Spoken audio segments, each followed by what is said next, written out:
शलोम दोस्तों, सभी को हमारे उद्धारकर्ता, मुक्तिदाता, जीवनदाता मसीह यीशु के नाम से मेरा नमस्कार। Praise the Lord. दोस्तों, हाल ही में हमारे देश भारत के नेतृत्व में हमने G20 सम्मेलन का आयोजन बड़े ही धूमधाम से किया। इसके पहले हम सब जानते हैं चंद्रयान 3 और आदित्य L1 के बारे में भी। इसके बारे में मैंने आपको इस वीडियो में बताया था। यानी कि दोस्तों, आज हमारा देश भारत एक एक कदम आगे बढ़ता ही जा रहा है, एक एक कामयाबी हासिल करते ही जा रहा है। कितनी खुशी की बात है ना। लेकिन जरा रुकिए, इस G20 सम्मेलन का जो थीम था वो क्या था? बहुत ही अजीब था, आप सब जानते होंगे। हाँ दोस्तों, थीम था one earth, one family, one future. Wow, सुनने में कितना अच्छा लगता है, कितना अच्छा लगता है कि एक ही दुनिया हो, एक ही पृथ्वी हो, एक ही परिवार हो, एक ही भविष्य हो, सबका भविष्य एक समान हो, एक जैसे हो, और सबको लगे ये तो हमारी दुनिया है, सबको लगे ये ही मेरी परिवार है। तो दोस्तों, कितना अच्छा होगा। लेकिन दोस्तों, इस G20 सम्मेलन का जो स्टैच्यू था वो क्या था? जरा आप इस प्रतिमा को देखें। G20 सम्मेलन से इसका लेना देना क्या है, उसका रिश्ता क्या है दोस्तों? तो आप मानो या ना मानो, मैं आपको बताना चाहूँगा, ये एक शैतानी एजेंडा है। जी हाँ दोस्तों, शैतानी एजेंडा है। आज हर एक बड़े से बड़े नेता, बड़े से बड़े सेलिब्रिटीज, बड़े से बड़े जो प्रभावशाली व्यक्ति हैं, दुनिया के बड़े बड़े देश के बड़े सरकार आज एक एजेंडा के पीछे लगे हुए हैं, दौड़ रहे हैं। वो क्या है? New world order. जी हाँ, NWO। तो दोस्तों, इस एजेंडा के तहत उनको ये करना है, उनको ये बनाना है कि one world, one currency, one government, one language, one religion, one election, one earth, one family, one future. Wow, यानी कि सुनने में बहुत अच्छा लगता है, बहुत ही खूबसूरत लगता है। लेकिन दोस्तों, इतना अच्छा एक्चुअली में है नहीं। मैं फिर से दोहराऊंगा, ये एक शैतानी एजेंडा है कि सबको एक साथ मिलाया जाए, सबको एकजुट किया जाए और सबके ऊपर अपना कब्जा बनाए रखें, अपना शासन वे लोग चलाएं।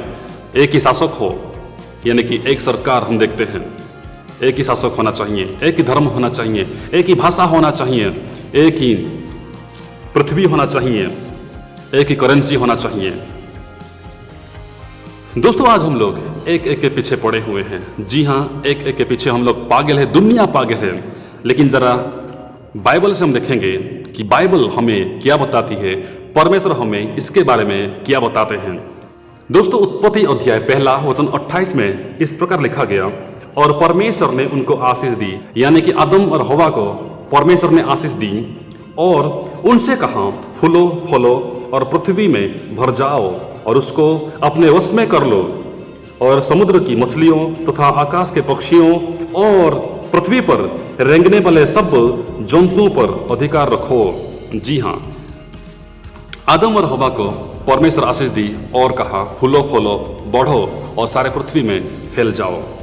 उत्पत्ति अध्याय 5 वचन 2 में लिखा गया, उसने यानी कि परमेश्वर ने नर और नारी करके मनुष्य की सृष्टि की और उन्हें आशीष दी। यहाँ भी परमेश्वर ने आशीष देता है, यानी कि फूलो फलो और बढ़ो, सारे पृथ्वी में फैल जाओ। उत्पत्ति अध्याय 8 वचन 17 में लिखा गया, क्या पक्षी, क्या पशु, क्या सब भांति के रेंगने वाले जंतु जो पृथ्वी पर रेंगते हैं, जितने शरीरधारी जीव जंतु तेरे संग है, उन सबको अपने साथ निकाल ले आ, कि पृथ्वी पर उनसे बहुत बच्चे उत्पन्न हो और वे फूले फले और पृथ्वी पर फैल जाएं। तो यहाँ पे हम देखें तो जल प्रलय के बाद की घटना है। परमेश्वर ने नूह से कहा, जितने भी जीव जंतु हैं, पक्षी हैं, मछलियां हैं, रेंगने वाले जंतु हैं, सबको निकाल, ताकि वे लोग अपना वंश वृद्धि करें, फूले फले और दुनिया में भर जाएं। उत्पत्ति अध्याय 9 वचन 1 लिखा गया, फिर परमेश्वर ने नूह और उसके पुत्रों को आशीष दी और उनसे कहा, फूलो फलो और बढ़ो और पृथ्वी में भर जाओ। जी हाँ, तो पहले हम देखा कि आदम और हवा को प्रभु आशीष देते हैं। उसके बाद जितने भी जीव जंतु, जानवर, पक्षियां, जितने भी मछलियां, इन सबको आशीष देते हैं। उसके बाद नूह को भी परमेश्वर आशीष दिए। उसके बाद अगर हम देखते हैं तो परमेश्वर ने अब्राहम, इसहाक, याकूब को भी ऐसे ही आशीष देते हैं। दोस्तों, हम यहाँ पे देख सकते हैं कि परमेश्वर की योजना क्या है और आज हम इंसानों की योजना क्या है। हम एक साथ मिलजुल के रहना चाहते हैं, हम एक साथ रहना चाहते हैं।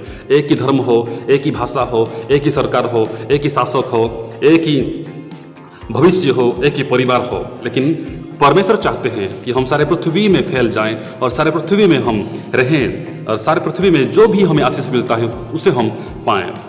दोस्तों, क्या आप जानते हैं एग्जैक्टली आज के दुनिया की तरह है बाइबल में एक घटना को जिक्र किया गया है जहां पे वे लोग भी चाहते थे कि वे अपना नाम कमाएं और वे लोग एक साथ मिलजुल के रहें, यानी कि one state, one city, one temple, one language, one family, ये हो उनकी ये योजना थी।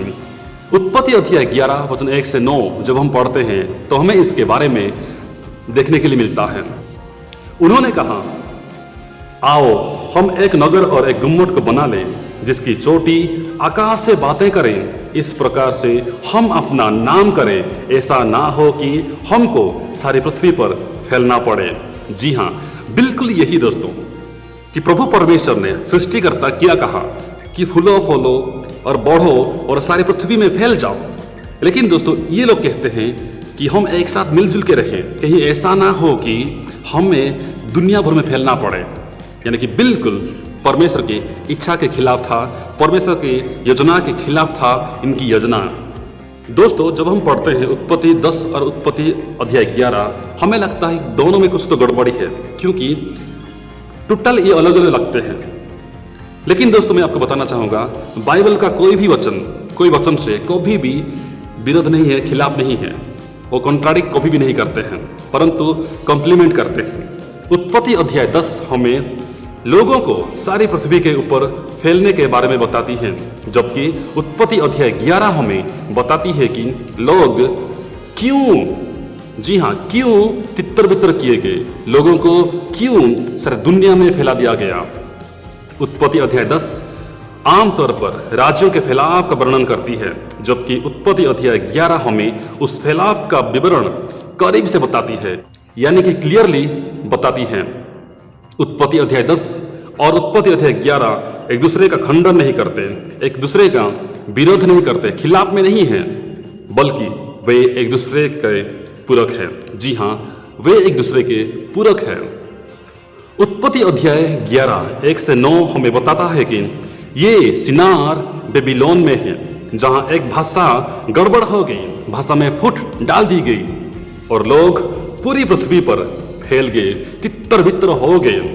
वे एक साथ मिलकर रहना चाहते थे, वे एक साथ एकजुट होकर रहना चाहते थे, अपने लिए नाम कमाना चाहते थे। लेकिन परमेश्वर ने ना केवल इस विभाजन की अनुमति दी, बल्कि उन्होंने ऐसा ही करके दिखाया। परमेश्वर की जो योजना थी कि फूलो फलो और बढ़ो, सारी पृथ्वी में फैल जाओ, इस आज्ञा के खिलाफ, इस आज्ञा को उल्लंघन करते हुए, इस आज्ञा को अस्वीकार करते हुए वे लोग चलते चलते सिनार में रुक गए और अपने लिए, अपना नाम बनाने के लिए, एक नगर और एक गुम्मट बनाने के लिए फैसला किया। दोस्तों, उन लोगों का एकमात्र इच्छा, एकमात्र लक्ष्य था कि स्वर्ग तक पहुंचना, परमेश्वर तक पहुंचना और परमेश्वर से बातें करना। लेकिन एक सच्चे परमेश्वर के बिना उनकी अपनी योजना थी। जी हाँ, उनकी जो योजना थी ये सच्चे परमेश्वर के इच्छा के खिलाफ थी, परमेश्वर के योजना के खिलाफ थी। दोस्तों, तो मानव जाति के लिए परमेश्वर की योजना क्या है?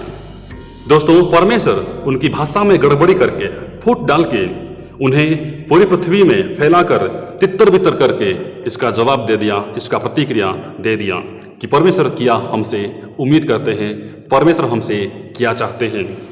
मनुष्य एक आध्यात्मिक प्राणी है, लेकिन मूर्ख कहते हैं कि परमेश्वर है ही नहीं है, कोई ईश्वर है ही नहीं है।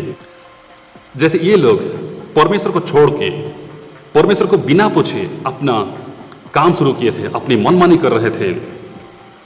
मनुष्य भले ही आध्यात्मिक हो, वह अपने स्वयं के बनाए हुए, अपने हाथों से बनाए हुए, अपने कल्पनाओं से बनाए हुए प्रतिमाओं को, देवी देवताओं को पूजा करने में लगा हुआ है और अपनी ही शर्तों पर, जी हाँ अपनी ही शर्तों पर वो इस प्रतिमाओं को पूजा करने में लगा हुआ है।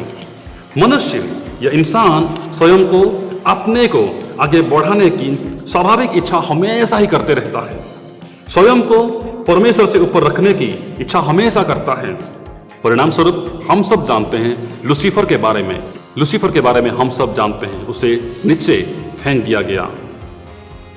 मनुष्य परमेश्वर के विरुद्ध या खिलाफ एकजुट हो सकता है, होगा, फिर भी परमेश्वर मनुष्य के उपकरणों, साधनों या प्रयासों के कारण होने वाले वैश्वीकरण या ग्लोबलाइजेशन और आध्यात्मिक एकता यानी कि स्पिरिचुअल यूनिटी को अस्वीकार करता है, उसके खिलाफ है। दोस्तों, परमेश्वर ने लोगों को तितर बितर करने के लिए या फैलाने के लिए भाषा में अवरोध पैदा कर दिया, भाषा में गड़बड़ी डाली और भाषा में फूट डाल दी। मनुष्य द्वारा या इंसान द्वारा बनाए गए हर धर्म भ्रम पैदा करता है, वहम को पैदा करता है। और आज हम ये कहते हैं हर धर्म एक ही ईश्वर तक पहुंचता है, हर रास्ता एक ही मंजिल तक पहुंचता है, सबका मालिक एक है। जी नहीं, यहाँ पे सत्य मायने रखता है, सच्चाई मायने रखती है। सच्चाई कौन है? सच्चाई प्रभु यीशु मसीह है। दोस्तों, बेबीलोन फिर से प्रमुख भूमिका अदा करेगा। आज हम सरकार और सत्ता को केंद्रीकृत या सेंट्रलाइजेशन करने के वैश्विक प्रयासों को देख रहे हैं। एक ऐसा व्यक्ति उभरेगा, एक ऐसा व्यक्ति आएगा जो परमेश्वर के बिना दुनिया पर अपना शासन करेगा, शांति और समृद्धि का वायदा भी करेगा और अपनी पूजा करने की मांग भी करेगा। लेकिन याद रहे, उसका अंत भयानक होगा, उसका अंत बहुत ही बुरा होगा। तो दोस्तों, जब हम उत्पत्ति अध्याय 11 पढ़ते हैं 1 से 9 में, कुछ लोग ये सवाल करेंगे कि परमेश्वर लोगों को आगे बढ़ते हुए नहीं देख सकता। क्यों उसने उस गुम्मट को बनाने के लिए या उस नगर को बनाने में रुकावट डाल दी? क्यों बनाने नहीं दिया? भाषा में क्यों गड़बड़ लाई? देखिए दोस्तों, परमेश्वर नगर के निर्माण या उस गुम्मट निर्माण से बिल्कुल भी नाराज नहीं थे, बल्कि इन पापी लोगों की भावना, उनकी सोच, उनके विचार से नाराज थे। उन्होंने परमेश्वर से स्वतंत्र या आजाद होना चाहते थे और अपनी महिमा के लिए अपना जीवन जीना चाहते थे। जी हाँ, अपनी ही महिमा के लिए अपना जीवन जीना चाहते थे, अपना नाम कमाना चाहते थे, अपना नाम कमाना चाहते थे, ना कि परमेश्वर की महिमा, ना कि परमेश्वर का राज स्थापना करना चाहते थे। इन लोगों ने जो गुम्मट बनाया वो सिर्फ एक गुम्मट ही नहीं था, बल्कि वो एक मंदिर भी था, एक मेसोपोटामिया जिगुरट जिसका इस्तेमाल झूठे देवताओं की पूजा को बढ़ावा देने के लिए किया जाता था। जब इन लोगों ने अपना नगर और अपना गुम्मट बनाया तो उनकी आशा और उनकी उम्मीद थी कि परमेश्वर उन्हें आशीष देने के लिए नीचे उतर आएंगे और वे परमेश्वर की तरह बन जाएंगे, परमेश्वर तक पहुंचेंगे और परमेश्वर से बातें करेंगे और पृथ्वी भर में अपना नाम बनाएंगे, परमेश्वर की नहीं, अपना नाम बनाएंगे। ये उनकी सोच विचार थी। दोस्तों, ये निर्माण परियोजना कोई निर्दोष उद्यम नहीं था। ये जो गुम्मट और ये शहर बनाने का जो परियोजना था, ये कोई भलाई के लिए नहीं थी, अच्छाई के लिए नहीं थी। इसके बजाय सिनार की भूमि में एक मैदान में इस नगर का निर्माण और इस गुम्मट रूपी मंदिर का निर्माण सड़क के परमेश्वर के खिलाफ, जी हाँ, परमेश्वर के खिलाफ विद्रोह का एक कार्य था। ये एक रेबेलियन था परमेश्वर के खिलाफ। हम सब आदम और हवा के बारे में जानते हैं। शैतान उनको बहकाता है और वे सोचते हैं, जी हाँ, हम परमेश्वर के जैसे बन जाएंगे, और उस मना किया हुआ फल को उन्होंने खाया। तो दोस्तों, बिल्कुल वैसे ही ये लोग भी सोचते थे कि हम आकाश तक जाएंगे या सड़क तक जाएंगे, परमेश्वर से बातें करेंगे, परमेश्वर हमसे मिलने के लिए आएंगे और हम उनके तक पहुंचेंगे, जो कि परमेश्वर नहीं चाहता। दोस्तों, जल प्रलय से पहले पृथ्वी भ्रष्टाचार से और दुष्टता से भरी हुई थी और लोग अपना राज्य स्थापना करना चाहते थे, ना कि परमेश्वर की। और जल प्रलय के बाद की दुनिया में भी यही देखने को मिला। यद्यपि नूह और उसके पुत्रों को परमेश्वर के उस जहाज में जल प्रलय के पानी से बचाया गया, जल प्रलय में डूबने से बचाया गया, और यद्यपि उन्होंने जल प्रलय का पानी सूखने के बाद एक नवीनीकृत एक नई पृथ्वी पर अपने पैर रखे, अपना कदम रखा, लेकिन उन्होंने खुद को नया आकाश और नई पृथ्वी में अपने आप को नहीं पाया जहां धार्मिकता वास करती हो। बहुत जल्दी ही पृथ्वी पुनः दुष्टता से भर गई। मनुष्य अभी भी गिरा हुआ और पाप में था। मनुष्य अभी भी पतित और पापी दुनिया में रहता था। इस बाबिल घटना में हम जो देखते हैं वो ये है कि लोग अभी भी परमेश्वर की महिमा को नहीं बल्कि अपनी महिमा को ढूंढते थे, अपनी महिमा का पीछा करने के लिए बहुत ही उत्सुक थे, बहुत ही एक्साइटेड थे।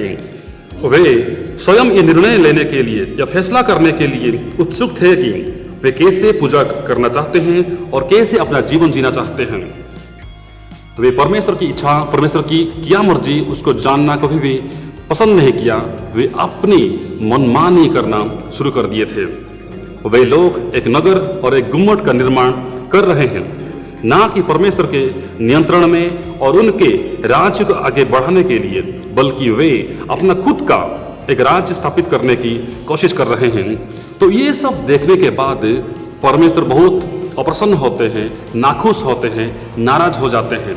मैं फिर से दोहराऊंगा, परमेश्वर किसी का डेवलपमेंट से या विकास से, उन्नति से, आगे बढ़ने से नाराज नहीं होते, लेकिन उनकी इच्छा, उनकी जो सोच विचार से वे किस विचार से, किस मानसिकता से वो बनाते हैं, हासिल करते हैं, पाने की उम्मीद करते हैं, इसको देख के परमेश्वर खुश होते हैं या नाराज होते हैं।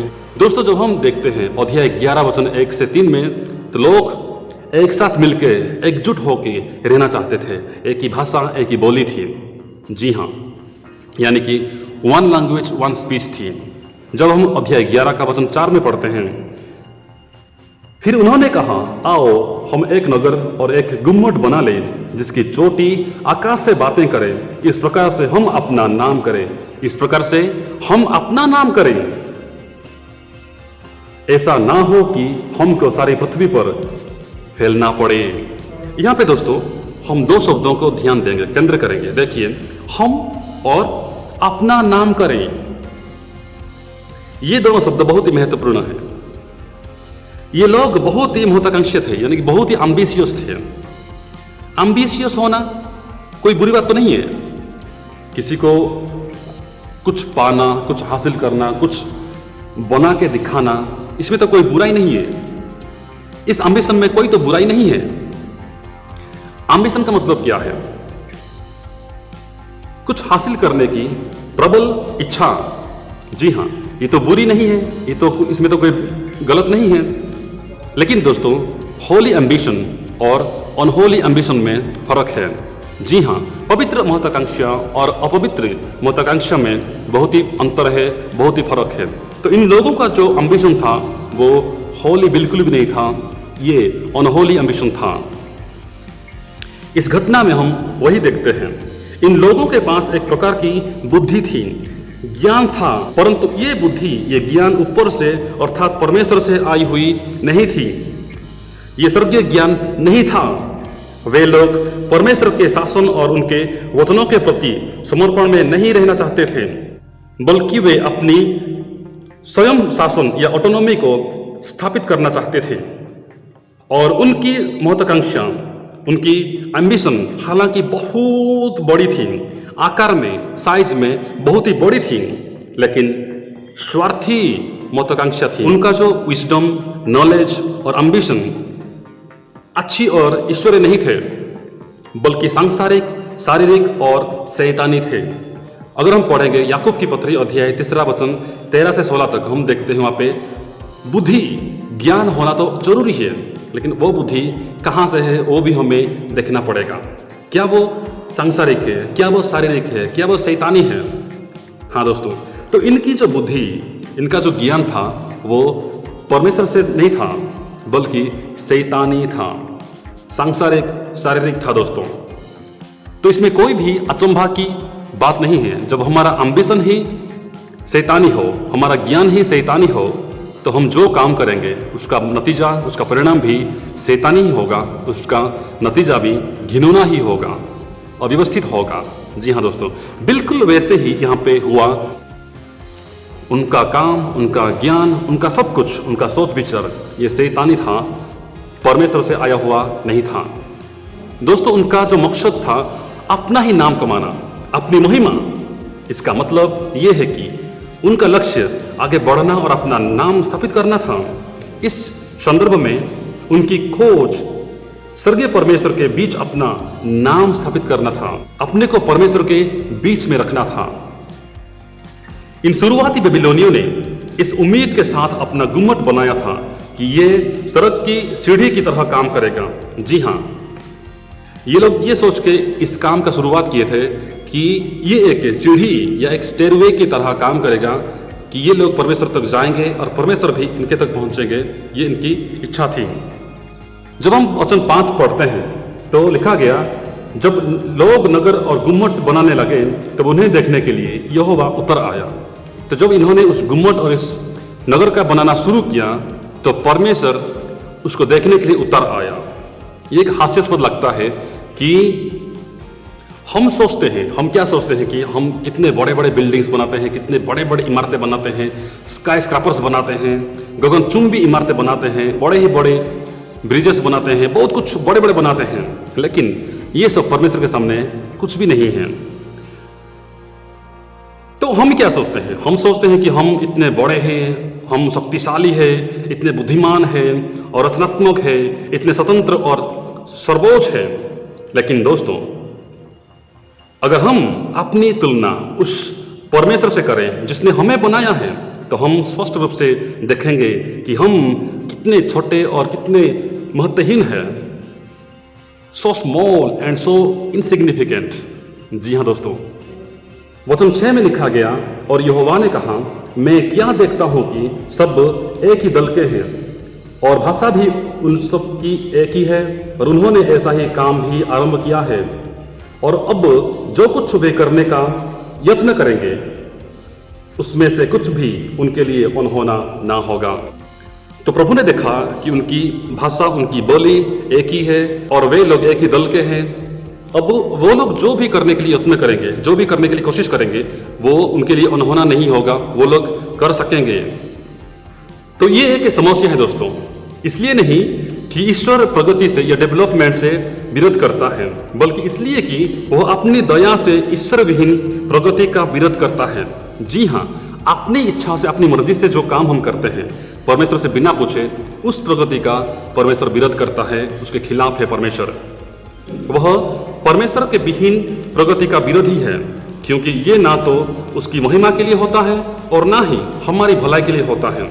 जी हाँ दोस्तों, जो हम अपनी मन से, अपनी मनमानी करके, अपनी मर्जी, अपनी इच्छा से करते हैं, वो ना तो परमेश्वर की महिमा के लिए होता है और ना कि हमारी भलाई के लिए होता है, वो हमारी नाश के लिए होता है। इस दुनिया को आज हम देखें तो ये दुनिया आज किस दिशा में गति कर रही है, किस दिशा में आज ये दुनिया जा रही है। हम आज परमेश्वर को नहीं मानते। बहुत से लोग ये कहते हैं कि परमेश्वर है ही नहीं है। परमेश्वर है कहाँ? वचन 7 में लिखा गया, इसलिए आओ हम उतर के उनकी भाषा में गड़बड़ी डालें कि वे एक दूसरे की बोली को ना समझ सके। इस प्रकार यहोवा ने उनको वहां से सारी पृथ्वी के ऊपर फैला दिया और उन्होंने उस नगर का बनाना छोड़ दिया। इस कारण उस नगर का नाम बेबीलोन पड़ा, क्योंकि सारी पृथ्वी की भाषा में जो गड़बड़ी है वह यहोवा ने वही डाली, और वहीं से यहोवा ने मनुष्यों को सारी पृथ्वी के ऊपर फैला दिया। दोस्तों, यहाँ पे हम देखें तो हम लिखा गया, यानी कि तृतीय परमेश्वर को, त्रिएक परमेश्वर को यहाँ पे दर्शाते हैं कि आओ हम उतर के, यानी कि प्रभु परमेश्वर कहते हैं आओ हम तीनों मिलके जाएं।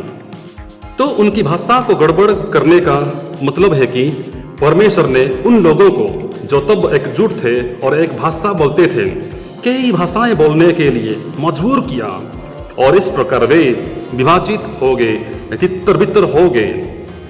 स्पष्टतः ये न्याय का एक कार्य था, क्योंकि लोगों ने अपनी एकता का उपयोग बुराई के लिए किया। जी हाँ दोस्तों, आज हम देखें तो हम लोग अपनी एकता को बुराई के लिए करते हैं, बुराई के लिए इस्तेमाल करते हैं, लेकिन अच्छाई के लिए, भलाई के लिए नहीं करते हैं।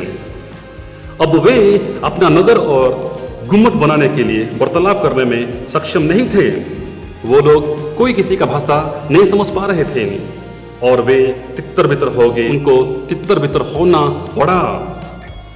तो हम इसी कार्य को परमेश्वर के दया के कार्य के रूप में भी देख सकते हैं।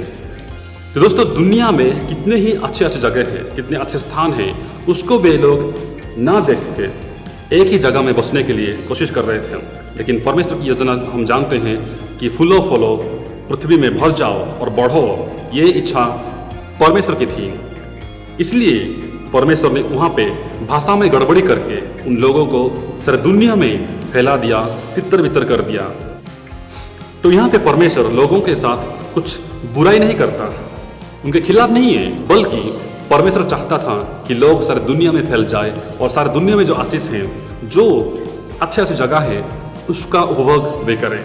दोस्तों, आज हम देखें तो हमने आज वन के पीछे पड़े हुए हैं, लेकिन परमेश्वर चाहते हैं कि हम सारी दुनिया में फैल जाए और सारी दुनिया का हम उपभोग करें, सारी दुनिया में हम फैल के रहें और परमेश्वर की महिमा करें। अपनी महिमा नहीं, लेकिन परमेश्वर की महिमा करें। तो दोस्तों, आप भी वचनों को पढ़ें और परमेश्वर की महिमा, परमेश्वर की बढ़ाई करें, ना कि अपनी महिमा, अपनी बढ़ाई। प्रभु हम सबको आशीष दे, बहुतायत से आशीष दे। धन्यवाद।